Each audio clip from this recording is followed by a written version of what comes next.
আসসালামু আলাইকুম এভরিওয়ান। আশা করি সকলে ভালো আছেন।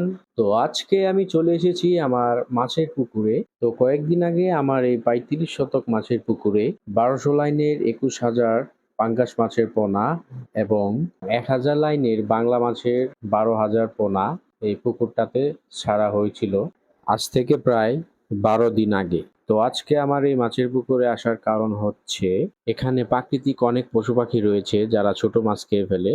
ওই পাখিগুলি যেন মাছগুলিকে খেতে না পারে এর জন্য পুকুরের উপরে নেট বাঁধাই করে দেব। তো পুকুরের উপরে নেট বাঁধাই করে দিলে ওই মাছ খেকো পশু পাখিরা পুকুরে নামতে পারে না, যার ফলে আপনার মাছ সুরক্ষায় থাকে। তো আমি মনে করি যারা পুকুরে ছোট মাছ চাষ করবেন তারা অবশ্যই পুকুরের উপরে এভাবে নেট বাঁধাই করে দেবেন। তো আমার এই কাজটা করার দরকার ছিল মাছ ছাড়ার পূর্বে।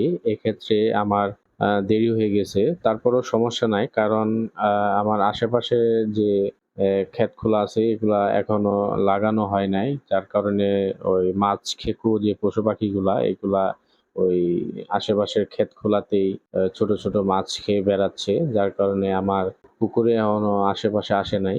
তবে আমার পুকুরের আশেপাশে যে জমিগুলা রয়েছে এগুলি যখন চাষাবাদ হয়ে যাবে তখন সে মাছ খেকো পশু-পাখিগুলা আশেপাশে জমি জমাতে যখন মাছ না পাবে তখন তারা মাছের পুকুরের দিকে চলে আসে। তো তারা চলে আসলেও যেন আমার মাছের ক্ষতি না করতে পারে এর জন্য আমি আগেভাগেই প্রস্তুতি নিয়ে নিলাম। তো এখন ওই মাছ খেকো পশু-পাখিগুলা আমার পুকুরের আশেপাশে আসলেও আমার পুকুরে নামতে পারবে না। যার কারণে আমার মাছগুলাও সেফ থাকবে।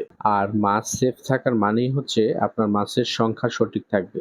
আর মাছ সঠিক থাকলেই আপনি ব্যয় এবং আয় এর হিসাব মিলাতে পারবেন। তো আয় ব্যয়ের হিসাব মিলাতে পারলেই আপনি মাছ চাষে সফলতা অর্জন করতে পারবেন। তো আজকের ভিডিও এই পর্যন্তই। দেখা হবে অন্য কোনো ভিডিওতে। সে পর্যন্ত ভালো থাকুন, সুস্থ থাকুন এবং নিজে উদ্যোক্তা হওয়ার চেষ্টা করুন। ভিডিওটি শেষ পর্যন্ত দেখার জন্য ধন্যবাদ।